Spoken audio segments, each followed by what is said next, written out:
So guys, we have a very special guest in our college. तो मैं उनको दो शब्द बोलने के लिए एक रिक्वेस्ट करता हूँ कि सर प्लीज।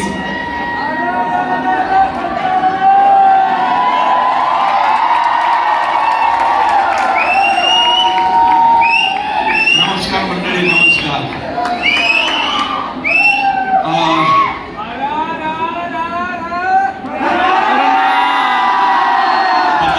खतरनाक खूप बरं वाटलं, इमोशनल झालं खरं। मी पासआउट झाल्यानंतर आज 23 वर्षांनी कॉलेजमध्ये आलो।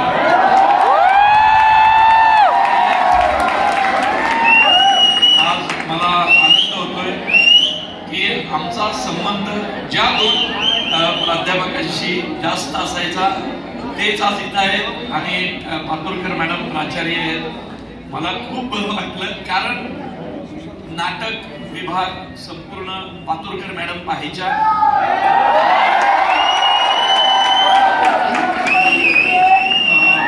99 साली मी ऍडमिशन घेतलं आणि त्याच वर्षी मी पुरुषोत्तम करंडक जिंकला।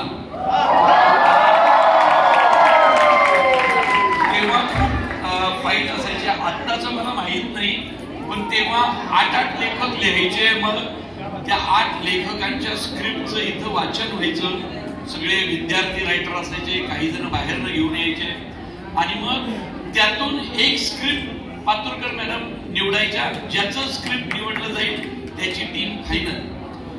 आणि मी तर कोणाच्या ओळखीचा नव्हतो, मी तर माझं MBA भारतीय विद्यापीठ मधून केल्यावर आलो होतो ग्रामीण भागातला। आता म्हटलं इथं आपला टिकाव कसं लागणार, पण पातुरकर मॅडमने स्क्रिप्ट ऐकली। मी माझं स्क्रिप्ट इथंच उभं राहून वाचलं होतं आणि जाऊन बसलो। आणि आधी सिनियर 4-5 जण सिनियर होते माझ्या होते, शैलेश गोजमकुंडे वगैरे सगळे। तर मॅडमला ते खूप दडपण यायला लागलं कारण ती सगळी सिनियर मंडळी होती आणि ती हॉस्टेलची गँग सगळी, असं बरंच असायचं। मॅडम जाता जाता म्हटल्या मी काही जास्त सांगणार नाही, पण मी ज्या एकांकिकेचं नाव घेईल ती एकांकिका फायनल आणि मी निघून जाणार, मग बाकी तुम्ही तुमचं बघून घ्या। आणि मॅडम मी पुरुषार्थ नावाची एकांकिका लिहिली होती, जी त्यावेळी पुरुषोत्तमला जिंकली। आणि आता म्हणजे माझं पहिलं Bollywood debut as a director, मी त्या एकांकिकेवर सिनेमा करतोय।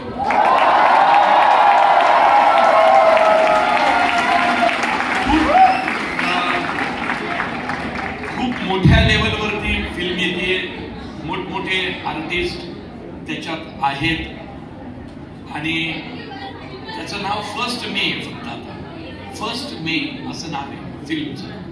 त्यामुळं तात्पर्य काय तर इतक्या वर्षांनी इथं आलोय।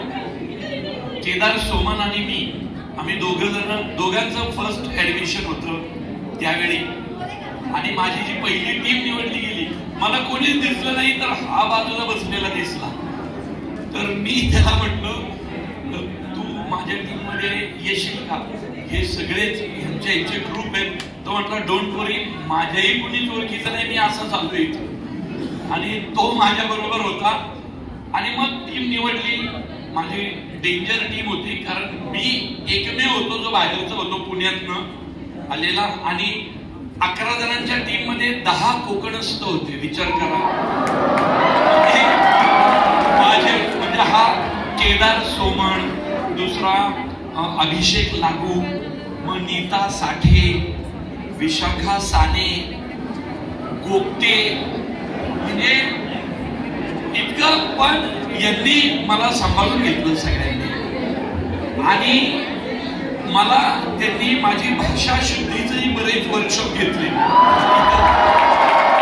आणि आनंदाची बाब ही आहे की या सगळ्यांनी माझ्यावर इतकी मेहनत घेतली की त्या वर्षीचं सर्वोत्कृष्ट वाचिक अभिनयाचा अवॉर्ड मला मिळाला। मी माझ्या त्या सगळ्या या 10 मित्रांना थँक्स म्हणतो। केदार पण खूप म्हणजे मोठं काम करतो. म्हणजे तापसी पन्नूचा जो सिनेमा आला थप्पड, त्या थप्पडचं सगळं स्क्रिप्ट डेव्हलपमेंट केदारची. डिफरन्स दोघांमध्ये एवढाच राहिला की मी त्यानंतर लगेच पासआउट झाल्यावर मी फिल्म इंडस्ट्रीत आलो आणि केदार लॉची प्रॅक्टिस करतो. आजही खूप मोठा लॉयर आहे, म्हणजे आपला लवासा वगैरे सगळ्या केस त्याच्यात करतो. तुम्ही सगळेजण भाग्यवान आहात की तुम्ही ILS लॉच्या 5 नंबर हॉलमध्ये आता इथे उपस्थित आहात. खूप टफ, आता तर खूप टफ आहे ना ऍडमिशन. त्यावेळी एखादा नाटकात चांगलं काम करायला मिळायचं तरी. आता मला माहिती आहे तुम्ही अकॅडमिकली सगळेच स्ट्रॉंग आणि फाईट करून इथपर्यंत आलाय. तुमच्याकडनं खूप अपेक्षा आहेत. आपल्या महाविद्यालयातून पासआउट होऊन बाहेर जाणारा विद्यार्थी, हिंदी बोलणार का नाही, सॉरी,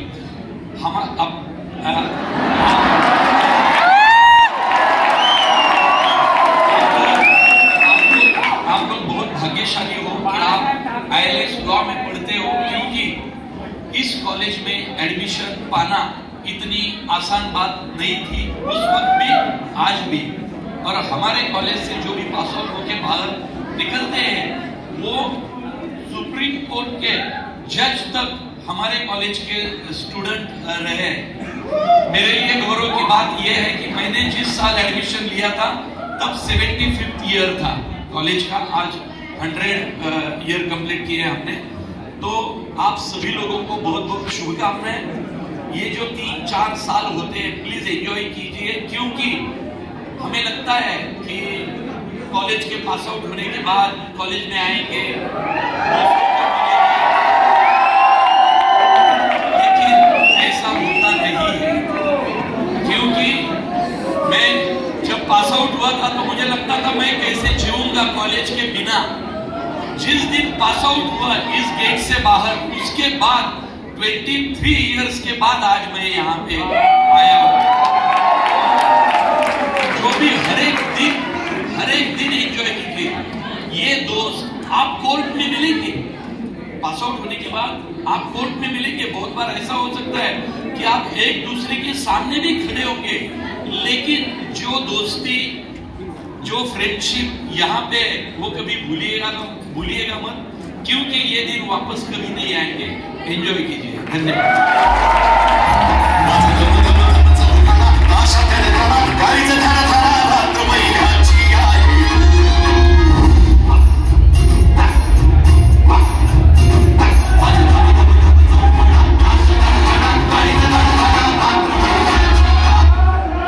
एक डायलॉग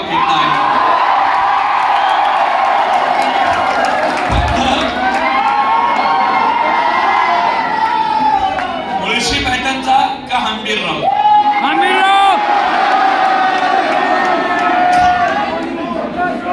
मुळशी पॅटर्नचा घेतला तर मला माहितीये बहुत सारे बच्चे जो बाहर से भी आए, जो यहाँ भी आए, बहुत सारे किसान के बच्चे. तो मराठीतला डायलॉग एकच डायलॉग लक्षात ठेवायचा, शेती इकायची नसते, शेती हिंदी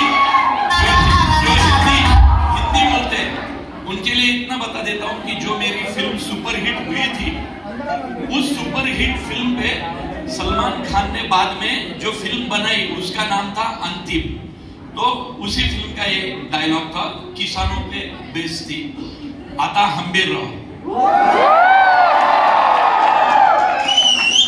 स्वराज्यात 2-2 वर्ष पाऊस नाही पडला तरी थंडीच्या दवावर ज्वारी बाजरी काढणारी जात आहे आपली.